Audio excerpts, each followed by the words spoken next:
10 December বিশ্ব মানবাধিকার দিবস। এই দিনটিকে সামনে রেখে মঙ্গলবার ত্রিপুরা মানবাধিকার কমিশনের উদ্যোগে এক আলোচনা চক্র অনুষ্ঠিত হয়।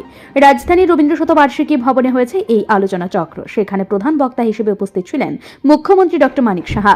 অন্যান্যদের মধ্যে উপস্থিত ছিলেন ত্রিপুরা মানবাধিকার কমিশনের চেয়ারপারসন এস.সি. দাস, রাজ্য মহিলা কমিশনের চেয়ারপারসন ঝর্ণা দেববর্মা প্রমুখ।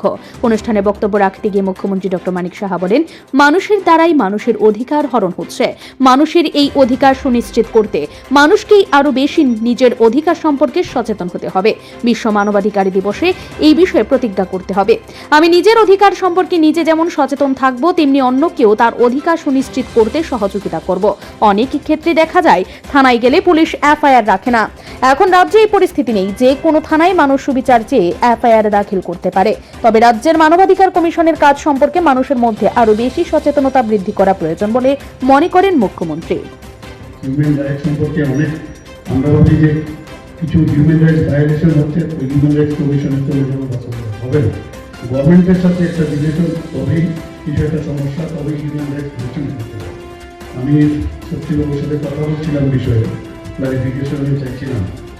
তো সত্যি আজকের এই দিনটি খুব গুরুত্বপূর্ণ দিন, এখানে বিস্তারিত আলোচনা করেছেন। এখানে সত্যিবাবু বলেছেন যে প্রাণী জগতের মধ্যে শেষ প্রাণী হচ্ছে হিউম্যান, মানে তাদের হিউম্যানই সৃষ্টি, আর হিউম্যানের রাইটস মানে ভায়োলেট করে। এটা আমরা দেখতে পাচ্ছি, এবং আমরা যারা সরকারে আছি আমরাও চেষ্টা করি কোনো জায়গায়। এটা কিন্তু নর্মাল, আমাদের হিউম্যান বিইং এর নেচার।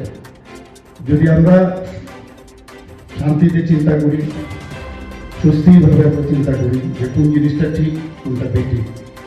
যখন আমার কাছে খবর আসে যে কোনো জায়গায় ফর এক্সাম্পল ডাক্তারদের ওখানে কিছু লোক আঘাত করেছে, তাদেরকে আক্রমণ করেছে, খবরটা পেয়ে দেখা গেল ওই পুলিশকে আমারও ফোন করতে হবে যে ওনাদেরকে অ্যারেস্ট করবে, কি হয়েছে এখন আমি জানি। তো মনে হচ্ছে যে এটা একটা হিউম্যান রাইটস ভায়োলেশন, এটা আমার কাছে এটা প্রসঙ্গত 1948 সালে 10 ডিসেম্বর রাষ্ট্রসংঘ মানবাধিকার দিবস পালনের সিদ্ধান্ত নেয়। ভারতে 1950 সাল থেকে মানবাধিকার দিবস পালন শুরু হয়েছে। ত্রিপুরায় মানবাধিকার কমিশন প্রতিষ্ঠা হয়েছে 1993 সালে, কিন্তু মানুষ মানবাধিকার সম্পর্কে এখনো সচেতন নয়, যার ফলশ্রুতিতে মানুষ আজও নানাভাবে নির্যাতনের শিকার হচ্ছেন, প্রতারণার শিকার হচ্ছে। ব্যুরো রিপোর্ট, ঋদ্ধি নেটওয়ার্ক।